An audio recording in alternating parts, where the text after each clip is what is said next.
The house at the end of Willow Lane was once filled with the smell of fresh cinnamon rolls and the sound of a child's laughter. But time, like a cruel thief, had stolen the warmth, leaving behind only the cold scent of damp wood and old memories. Inside, 72-year-old Martha sat by the window, her hands gnarled like the roots of the ancient oak tree in the yard. She was waiting. She was always waiting. Every Sunday, Martha would put on her best floral dress, the one her husband, Henry, had bought her for their 25th anniversary. She would comb her thin, silver hair and sit by the front door. She wasn't waiting for a miracle, she was just waiting for her son, David. David was a high-powered attorney in the city. To the world, he was a success story. To Martha, he was the boy who used to hide behind her apron when it thundered. But as David's bank account grew, his heart seemed to shrink. He hadn't visited in 6 months. His love had been reduced to a monthly check mailed by his secretary, a check that Martha never cashed. She didn't want his money, she wanted 5 minutes of his time. One afternoon, the silence was broken by the roar of an expensive engine. A sleek, black luxury car pulled into the gravel driveway, kicking up dust. Martha's heart leaped. She stood up too fast, a sharp pain shooting through her hip, but she didn't care. He was here. But when David stepped out of the car, he wasn't smiling. He was staring at his phone, his brow furrowed in irritation. Behind him was Sarah, his wife, who looked at Martha's modest home as if it were a heap of trash. "Mom," David said, stepping inside without hugging her. "We need to talk. This house, it's falling apart. The roof is leaking, and the garden is a jungle. It's an eyesore." Martha's voice trembled. "I try to keep up, David. But my legs, they aren't what they used to be. I was hoping you could help me fix the fence this weekend?" Sarah let out a cold, sharp laugh. "Fix the fence?" "Martha, David's time is worth $1,000 an hour. He's not a handyman. We're here because we've made a decision. We're putting the house on the market." The world seemed to stop spinning for Martha. "But, this is my home. Your father built this with his own hands. Every nail, every floorboard, his spirit is here." David finally looked at her, but his eyes were like flint. "Dad is gone, Mom. And you're becoming a liability. Last month you left the iron on. The neighbors called me. We found a facility, the Golden Sunset. It's professional. You'll have a room, a bed, and people to watch you. We've already signed the preliminary papers." "Papers?" Martha whispered. "But I haven't signed anything." "That's why we're here," David said, sliding a thick manila envelope onto the grease-stained kitchen table. "It's for your own good. If you sign these, I can manage your affairs. You won't have to worry about bills or taxes ever again. You can just fade away in peace." Martha looked at the paper. She looked at her son, the boy she had nursed through fevers, the boy she had skipped meals for so he could have new school shoes. She saw the greed in the way he adjusted his gold watch. She saw that to him, she wasn't a mother. She was a line of debt that needed to be cleared. "I need time to think, David," she said, her voice barely a breath. "You have until Tuesday," Sarah snapped, heading for the door. "The realtor is coming on Wednesday. Don't be difficult, Martha. You've had a good run." As the car sped away, leaving Martha in a cloud of exhaust, she didn't cry. She went to the bayseam. "NT." She pulled out an old, metal box hidden behind the water heater. Inside wasn't just old photos. Inside was the truth about the land this house sat on, a truth David had forgotten, and a truth that would soon become his undoing. The dust from David's car had settled, but the storm inside Martha's heart was just beginning. She sat at the kitchen table, the manila envelope staring back at her like a predator. She didn't open it. She didn't need to. She knew what power of attorney meant. It meant she would become a ghost in her own life. She made herself a cup of tea, her hands shaking so much the spoon rattled against the porcelain. As she sipped the bitter liquid, she remembered the metal box she had pulled from the basement. With a heavy sigh, she opened it. Inside, nestled beneath her marriage certificate and David's old report cards, was a thick, blue folder. Her husband, Henry, had been a quiet man, a simple carpenter. But Henry was also a man of foresight. 30 years ago, he had bought the 5 acres of land behind their house for a few $1,000s. David thought it was just useless forest, a jungle as he called it. But Henry had kept a secret. That land sat directly on top of a natural spring, and a major highway project was planned to pass right through it. The state had been sending letters for years, offering millions for the right-of-way. Henry's instructions were clear in his final letter to Martha: don't tell David about the spring until he proves he can handle the weight of a legacy. Money doesn't build character, Martha, it reveals it. Martha pulled out her old rotary phone and dialed a number she hadn't called in years. It belonged to Mr. Henderson, Henry's old lawyer. Henderson, the voice crackled on the other end. Martha? Is that you? I haven't heard from your family since the funeral. Mr. Henderson, Martha whispered, her voice cracking. David was here today. He wants me to sign over the house. He wants to put me in a home. There was a long pause. Does he know about the state's offer on the back 5 acres, Martha? The current bid is nearly $4 million. He knows nothing, Martha said, a cold tear rolling down her cheek. He thinks I'm a penniless burden. He thinks he's doing me a favor by taking care of me. If you sign those papers he gave you, Henderson warned, he becomes the owner of that land. He will take the $4 million, sell your house, and you will never see a cent of it. He's in deep trouble, Martha. My sources say his firm is failing, and he's leveraged everything he owns on bad investments. He's not trying to save you. He's trying to save himself. Martha felt a sharp pain in her chest, not the physical kind, but the pain of a mother realizing her child has become a stranger. She looked at a photo on the wall of David graduating from law school. She had sold her engagement ring to pay for his final semester. He never knew. He never asked. What do I do, Henderson? Don't sign anything yet, the lawyer said. I'll draft a different set of papers. If he wants a signature, we'll give him one. But we're going to set a trap. A mother's final lesson is often the hardest one to teach. That night, Martha didn't sleep. She walked through the rooms of her house, touching the walls. She stopped at the height marks penciled onto the pantry door: David at age 5, age 10, age 15. She realized that the boy in those marks was gone. The man who was coming on Tuesday was a predator wearing her son's face. She sat back down at the table and opened David's envelope. She saw the name of the facility, the Golden Sunset. She looked it up on her old computer. It wasn't a resort. It had terrible reviews, neglect, cold rooms, and locked doors. So this is where you want me to die, David, she whispered into the darkness. In a room with no windows so you can buy another car? She took a pen, but she didn't sign. She waited. On Tuesday, David would come for her SI signature, we'll give him one. But we're going to set a trap. A mother's final lesson is often the hardest one to teach. That night, Martha didn't sleep.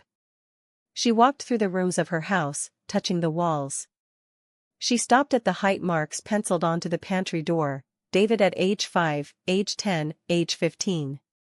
She realized that the boy in those marks was gone. The man who was coming on Tuesday was a predator wearing her son's face. She sat back down at the table and opened David's envelope. She saw the name of the facility, the Golden Sunset. She looked it up on her old computer. It wasn't a resort.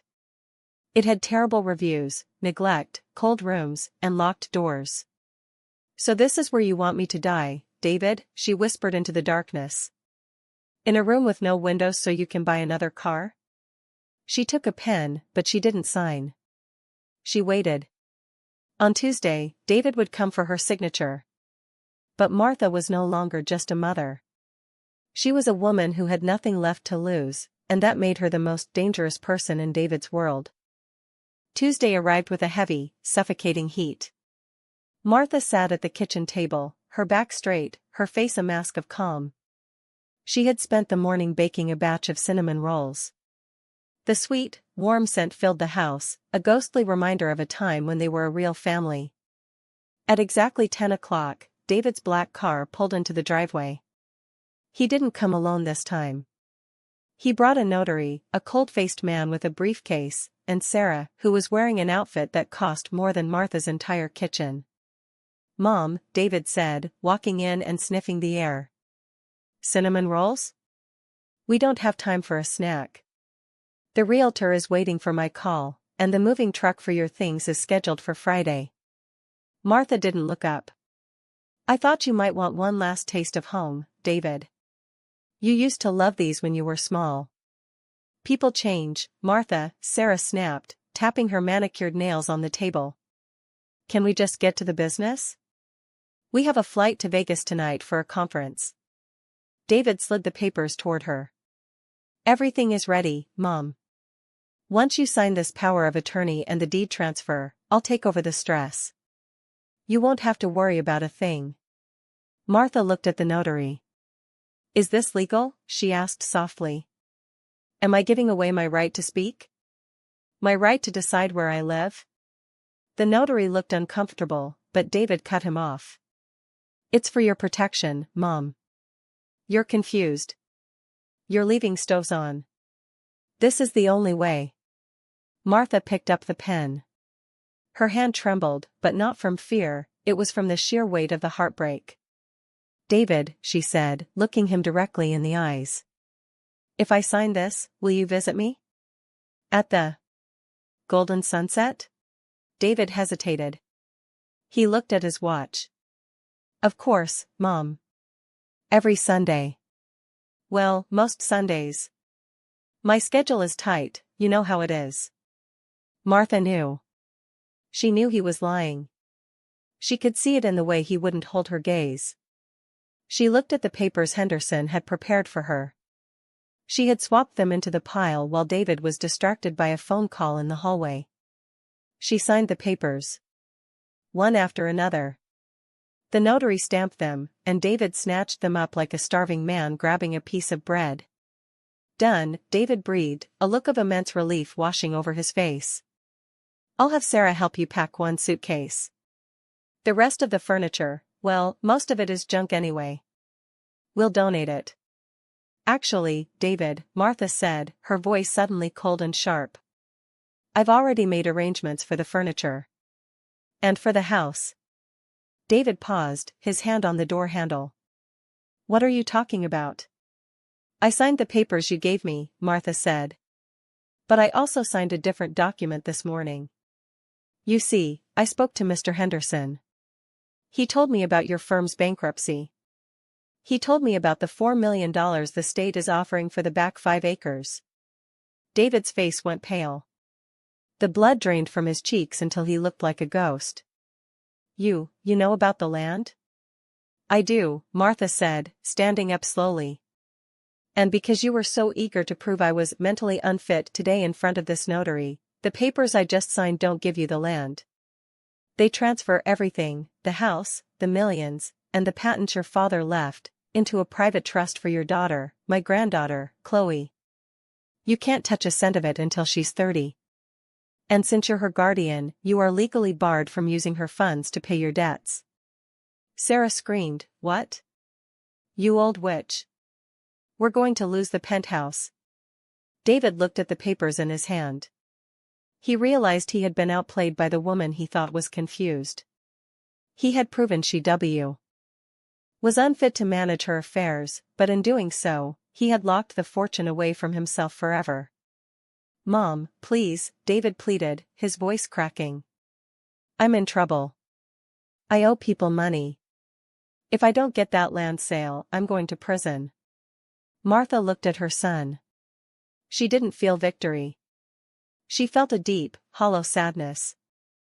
Then I suppose you'll have plenty of time to think, David. Just like I've had plenty of time to wait for you. She walked to the door and opened it. Now, please leave. The moving truck isn't for me. It's for you. I'm staying in my home. And I think it's time you found yours. 3. Tuesday arrived with a heavy, suffocating heat. The air was thick with the scent of coming rain, but the storm was already inside Martha's kitchen. David arrived early, his face pale and his eyes bloodshot. He didn't even pretend to be kind anymore. He paced the linoleum floor, checking his watch every 30 seconds. Did you read them, Mom? Are you ready? David asked, his voice trembling with a desperate edge. Martha sat in her usual chair, the blue folder from Mr. Henderson hidden beneath a stack of old newspapers. I read them, David. You're sure this facility, this golden sunset, is the best place for me? It's top tier, Mom, David lied, his voice cracking. They have gardens, a library, you'll love it. Now please, we're on a deadline. The realtor is waiting for my call. Martha looked at him, her eyes filled with a terrifyingly calm sadness. You know, David, when you were 6, you got lost in the woods behind this house. I searched for 10 hours in the dark. I didn't stop until my feet were bleeding. Do you remember what you said when I found you? David snapped, I don't have time for nostalgia, Mom. Just sign the paper. You said, Mommy, don't ever let go of my hand, Martha whispered. She slowly pulled out the manila envelope David had left. She took a deep breath and signed the last page. But as she handed it back, she didn't give him the power of attorney. She gave him the blue folder Mr. Henderson had prepared.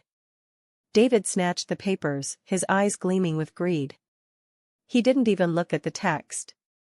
He saw a signature at the bottom and felt a wave of relief. Thank you, Mom. You'll see, this is for the best. I'll send a moving truck on Friday. He practically ran to his car, leaving Martha sitting in the silence of her kitchen. He didn't see the single tear that finally escaped her eye. An hour later, David was in his high-rise office, tossing the papers onto his lawyer's desk. It's done. We own the house and the land. Call the developers. Tell them we want $5 million for the back 5 acres. His lawyer flipped through the blue folder. His face went from confusion to horror. David, what did you have her sign? The power of attorney and the deed transfer. Why? David, this isn't a deed transfer, the lawyer stammered. This is a declaration of trust. Your mother didn't give you the land. She used her right as the sole owner to transfer the back 5 acres, and the $4 million state contract, into a protected trust for an orphanage. And more importantly, she signed a document stating that you, David, have been legally removed from her will for attempted elder fraud. David's heart stopped. What? No. She's an old woman. She doesn't know what she's doing. She knew exactly what she was doing, the lawyer said, pointing to the last page. There's a note here, handwritten. David grabbed the paper. In Martha's shaky but elegant handwriting, it read, You wanted my land to pay for your sins, David. I gave it to children who have no mothers to protect them. You told me to fade away in peace. I am doing exactly that. But you will have to find your own way now. The house is sold to the state. You have 48 hours to vacate your office before the bankruptcy court arrives. Goodbye, my son. David collapsed into his leather chair. The silence of the office felt like a tomb. He had the signature he wanted, but it was the signature that had destroyed him. He had traded his mother's love for a piece of paper that proved he was nothing. The 48 hours passed like a blur of cold reality. David's world had completely disintegrated. His firm was shuttered, his luxury car was seized by the bank, and Sarah had left him the moment the news of the trust broke. He was left with nothing but the suit on his back and the keys to a house that was no longer his. On Friday evening, as a heavy rain began to wash over Willow Lane, David drove a beat-up rental car back to his childhood home. He didn't come to argue or fight anymore. The greed had been replaced by a hollow, gnawing fear. He just wanted to see his mother. He wanted to tell her he was sorry, even if it was a lie, just so he could have a place to sleep. But when he pulled into the driveway, the house was dark. The ancient oak tree stood like a silent guard over a tomb. There were no lights in the kitchen. No smell of cinnamon. David ran to the front door and pounded on it. "Mom. Mom, open up. It's me. I'm sorry. Please, let me in." The door wasn't locked. It creaked open, revealing a house that was completely empty. The furniture was gone, donated to the same orphanage Martha had given the land to. The marks on the pantry door had been painted over with a fresh coat of white paint. Every trace of David's childhood had been erased. He ran to her bedroom, his heart hammering against his ribs. "Mom?" The room was bare, except for a small, wooden stool in the center of the floor. Resting on it was a single white envelope and an old, rusted key. David tore the envelope open, his hands shaking violently. The letter read, "David, if you are reading this, it means the state has taken possession of the house. I didn't go to the Golden Sunset, the place you chose for me. I went to the small cottage by the sea, the one your father and I bought before you were born. The key on this stool is for a small safety deposit box at the local bank. It contains enough money for you to start over, but only if you work for it. It is the money I saved from the checks you sent me over the years, the money I never spent because it felt like blood money." The letter continued, the ink slightly smudged. "I loved you until it hurt, David. But I realized that by protecting you, I was making you weak. By giving you everything, I made you selfish. This is my final gift to you, the chance to be a man who earns his own way. Do not look for me. I want to spend my final days watching the waves, remembering the boy you used to be, not the